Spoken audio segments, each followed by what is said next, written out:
Good day. Let me introduce myself.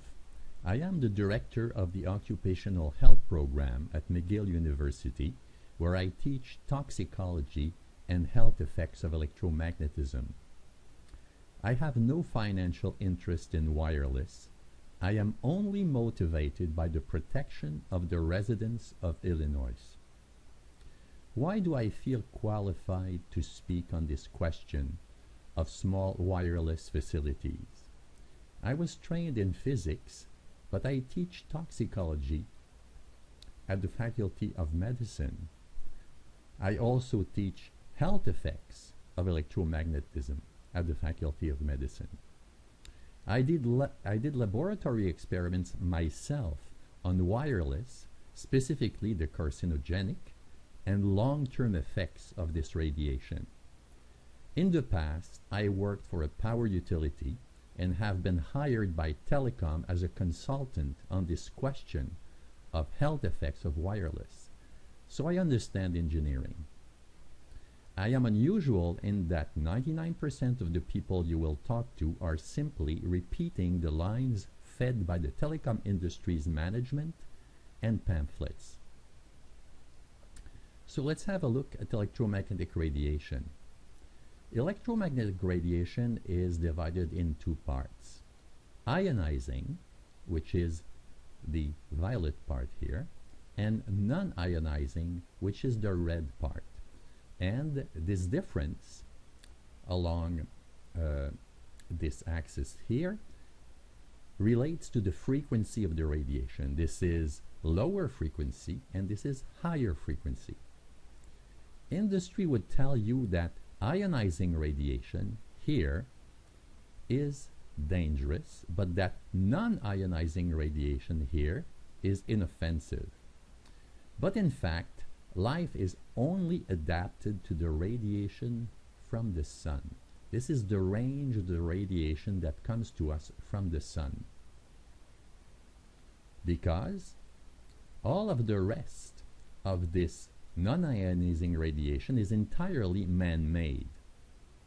Remember the story of Superman and the red and yellow suns. In this case, the new radiation makes you weaker. Our bodies and all living systems are not resistant to it. Industry is misleading you using data only focused on heating effects. I have shown in my own experiments, supported by hundreds of other scientists, that their claims of safety are false. Wireless radiation should be handled carefully, not increased without control. According to current Illinois law SB 1451, a 65-foot cell tower can be placed in front of your homes on easements or feet from a bedroom window without notice. It's nearly impossible to have it removed once it's installed. This is happening all around the country.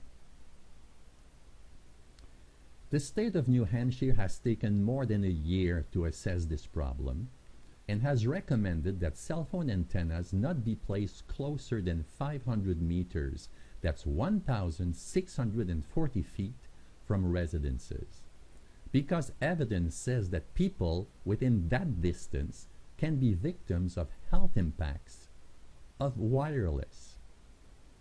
So what are the symptoms of electromagnetic hypersensitivity, which is what these victims are experiencing? Many are getting sick from wireless radiation. That's about 3 to 4% of your population. They have all of these symptoms like fatigue, sleep disturbance, headaches, feelings of discomfort, and so on and so forth. These symptoms are highly nonspecific because electromagnetic radiation, as implemented in wireless, attacks a very basic part of physiology, and depending on individuality, it manifests itself in various ways. These individuals can no longer participate in society, as many locations become inaccessible to them.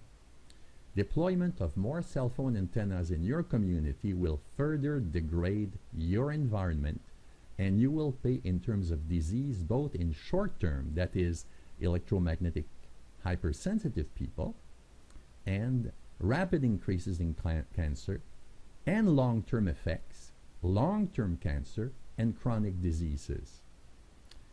There is very strong evidence linking wireless to cancer. So as you can see here, this is a compilation of 4,288 rats and 2,180 mice, which have given their life to determine whether the number of tumors that are counted are higher in the exposed than in the non-exposed.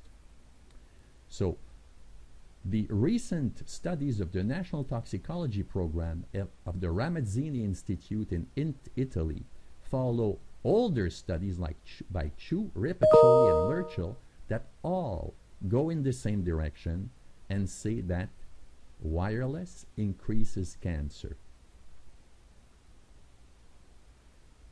What is not clear when your national gold standard in terms of toxicology, the National Toxicology Program here says clear evidence of carcinogenicity. Fortunately, there has been substantial research in the world to confirm the effects of the deployment of wireless radio base stations. So this is an article from Brazil, a very large study performed in one of the largest cities in Brazil. What is their conclusion? The balance of our results indicates that the exposure to radio frequency electromagnetic fields from radio base stations increases the rate of mortality by all cancers, and specifically by breast, cervix, lung, and esophageal cancers. What is not clear about that? No doubt industry has told you that 5G is essential for the prosperity of Illinois. But in places where it has already been deployed, the problems stand tall. Let's have a little look at China. In China, the 5G base station equipment consumes about 3 times more energy than 4G because of the way the technology works. This will, apply worldwide. It will be an energy guzzler. And then let's look at the Finance Minister of China, Liu Jiwei. The existing 5G technology is very immature. Hundreds of billions of investment have been deployed, and the operating cost is extremely high. No application scenarios can be found, and it is difficult to digest the cost in the future. And let's look at what the person who is a founder of Huawei, probably you know the name, so he has a vested interest in this deployment. But honestly, he says, what people need now is broadband, and the main content of 5G is not broadband. In fact, human society do not have an urgent need for 5G, and in fact, they may never need it. What industry is not telling you is that you have choices. Telecommunications is vital to economic prosperity, but wireless, a different thing, is a commodity that should be used sparingly because of its health impacts, its carbon footprint, and its risks to privacy. Note that optical fiber is what telcos use for themselves. Optical fiber to each business will give you the highest data capacity at the lowest cost, lowest power demand, as well as data security. In conclusion, HB 2379 must be amended to ensure that the citizens and children of Illinois are not forcibly exposed to high levels of wireless radiation. Thank you.